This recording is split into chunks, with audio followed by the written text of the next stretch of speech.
Morning, Shahzad and Ethan. Ethan, can you introduce yourself first?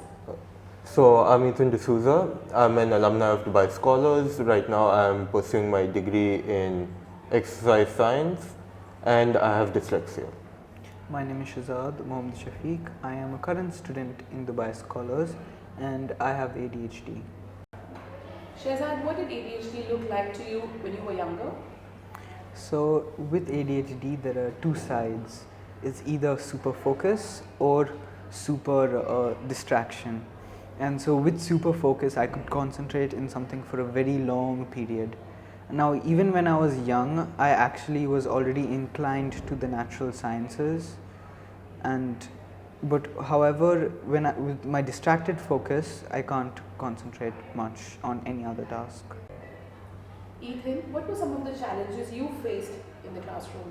So for me, it didn't affect me as much. So to some extent in my younger years, I struggled with reading. I might have been a little slower. But other than that, maybe spellings, but it wasn't like the end all be all. I was still good at sports. My sciences were good. Maybe maths was the only other thing I struggled with. Shahzad, who was your strongest support system during your journey? Actually, when I was younger, my mom was the first one who found out that I had the problem and all. And so at the time only this school had a proper inclusion department, and so my mom tried very hard to get an admission here. And after I got admission, I had another teacher called Ms. Zareen, which she was my shadow teacher. And currently I have Miss Ashmita. From year 7 to current, it was Miss Ashmita. Ethan, who was your support system during this time? So my biggest support system was my parents. They helped me through. They spent extra time with me, helped me learn skills needed to cope with dyslexia. It allowed me to be able to cope very well throughout my years in school. And I was actually one of the first members of the Sen team. So I got to experience how it was from the beginning to end, and because of that I was able to cope pretty well with my condition. Shahzad, your journey has been one of growth and achievement. What do you think was in your control and how did you reach this level of achievement? Thing is, you can't control the problems that come to you, you can only change the mindset. The path doesn't change, it is that you who has to change. And in certain cases in life, you do not get everything you need, but the best we can do is to try the hardest you can.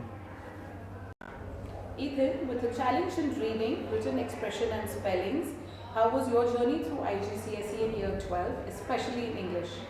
So for me, once I started year IGCSE and year 11, I didn't actually feel that much different from my peers, in the sense that I was able to keep up with them in writing, reading, and I didn't need to be treated differently to be able to keep up. And because of that, I was able to get an A against the odds during IGCSE. I took English in A levels, and during mocks I got the highest in the grade, which was a pretty big surprise to me.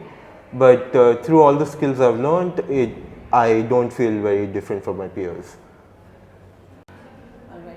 So, Shahzad, what advice would you give a younger self or a younger student? I would say not to stress too much about studies and to work at your level and not try to go beyond, because your childhood is actually very important and is something you carry with to your adulthood.